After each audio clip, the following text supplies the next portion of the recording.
خدا باپ کے زندہ کلام میں سے زبور کی کتاب، خدا کی محافظت پر اعتماد۔ زبور 62۔ میری جان کو خدا ہی کی آس ہے، میری نجات اسی سے ہے، وہی اکیلا میری چٹان اور میری نجات ہے، وہی میرا اونچا برج ہے، مجھے زیادہ جنبش نہ ہوگی۔ تم کب تک ایسے شخص پر حملہ کرتے رہو گے جو جھکی ہوئی دیوار اور ہلتی باڑ کی مانند ہے، تاکہ سب مل کر اسے قتل کرو۔ وہ اس کو اس کے مرتبہ سے گرا دینے ہی کا مشورہ کرتے رہتے ہیں، وہ جھوٹ سے خوش ہوتے ہیں، وہ اپنے منہ سے تو برکت دیتے ہیں پر دل میں لعنت کرتے ہیں۔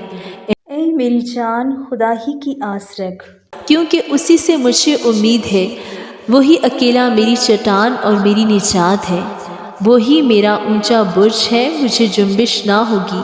میری نجات اور میری شوکت خدا کی طرف سے ہے، خدا ہی میری قوت کی چٹان اور میری پناہ ہے۔ اے لوگوں، ہر وقت اس پر توکل کرو، اپنے دل کا حال اس کے سامنے کھول دو۔ خدا ہماری پناہ گاہ ہے۔ یقیناً ادنا لوگ بے ثبات ہیں اور اعلیٰ آدمی جھوٹے۔ وہ ترازو میں ہلکے نکلیں گے، وہ سب کے سب بے ثباتی سے بھی ہیج ہیں۔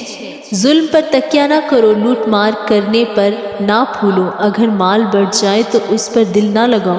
خدا نے ایک بار فرمایا، میں نے یہ 2 بار سنا کہ قدرت خدا ہی کی ہے، شفقت بھی اے خداوند تیری ہی ہے، کیونکہ تو ہر شخص کو اس کے عمل کے مطابق بدلہ دیتا ہے۔ آمین۔